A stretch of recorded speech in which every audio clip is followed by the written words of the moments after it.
Tonight, I salute the brave Tory rebels. While the pathetic leader of no opposition, Keir Starmer, made their vote against the government meaningless in terms of stopping the anti-freedom, anti-evidence-based Plan B measures, including dreaded vaccine passports and mask mandates, their united voice has shaken Downing Street to its core tonight.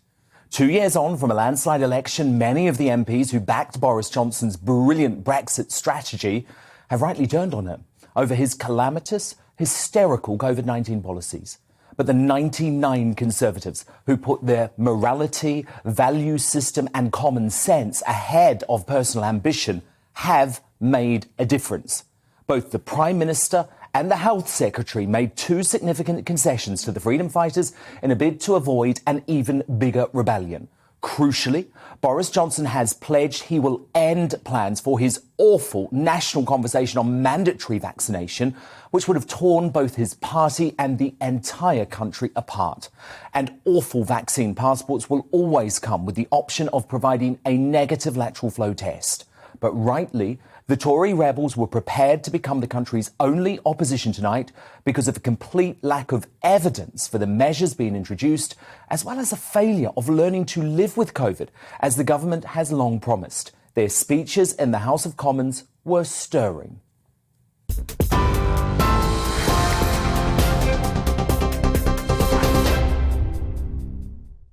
Mr. Speaker, in a typical winter's day, between 200 people and 350 people will die of flu. Do we hide behind our masks? Do we lurk at home, working from home? Do we demand that people provide their bona fides before going to a venue? Do we require people to be vaccinated as a condition of keeping their jobs?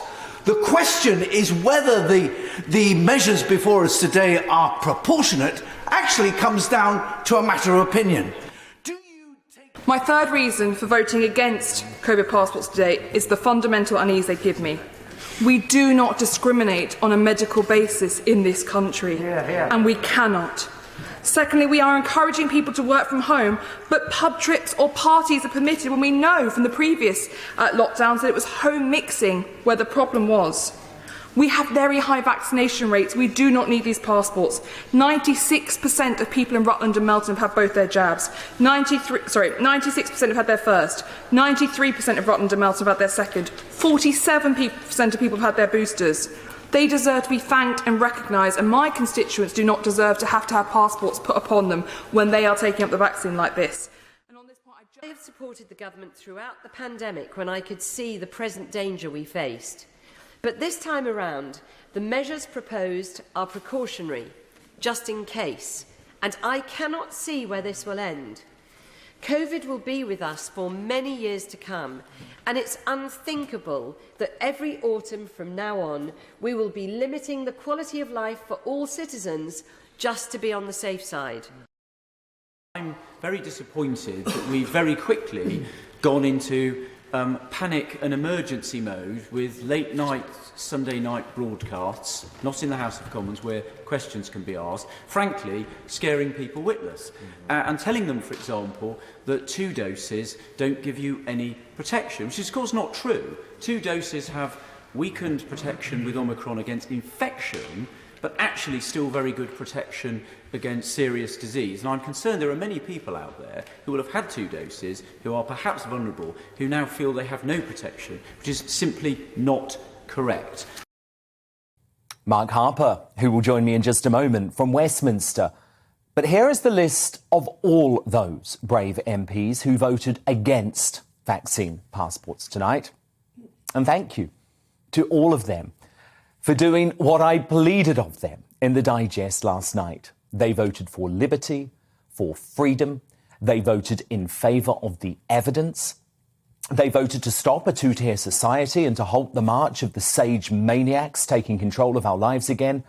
They voted for the right of the individual to decide what they wear, who they meet and where they go. And they voted for what they know is right. But sadly, the fight to learn to live with COVID in the UK is only just beginning. That odd little COVID oppressor in Scotland, you know I call her scheming sturgeon, well, she was back today And she was back telling Scots how many people they can socialise with over Christmas. We are not banning or restricting household mixing in law as before. We understand the negative impact this has on mental health and well-being. But we are asking everyone, and we will issue strong guidance to this effect, to cut down as far as possible the number of people outside our own households that we are interacting with just now. This will help break transmission chains. So my key request today is this: before and immediately after Christmas, please minimise your social mixing with other households as much as you can. However, if you do plan on socialising, either at home or in indoor public places, we are asking that you limit the number of households represented in your group to a maximum of 3, and make sure you test before you go. I know this is a tough thing to ask. Yes, Queen Nicola, of course. She just loves the control, doesn't she? And in Westminster, plans are already being drawn up for new restrictions on the hospitality industry that could see limits in pubs and restaurants, or even their closure, and the return of the furlough scheme, just to further the bankrupt the country. Why not? A government source disturbedly told The Sun, "You will be able to see your family at Christmas, but at this rate, you might not be able to do it in a pub." As for New Year's Eve, that is a different story. And the Health Secretary says there are no guarantees that schools will stay open. All this despite Dr. Angelique Cortez, the South African GP who first blew the lid on Omicron, insisting the UK's response verges on hysteria. Writing in the Daily Mail today, she said, "I can reassure you that the symptoms presenting in those with Omicron are very, very mild compared with those we see with the far more dangerous Delta variant. Indeed, I am disappointed by such knee-jerk reactions. They bear no relation to what we're seeing in surgeries in South Africa, where people rarely even discuss Omicron." As one Twitter user commented, COVID's become a UK neurosis. Boris talks tough in private about refusing to lock down ever again, but his actions make that hard to believe, especially given the pressure he constantly comes under from Whitty, Vallance, Ferguson and Sage. The Tory rebels who voted against Plan B today are now the country's official opposition. And boy, oh boy, we need them.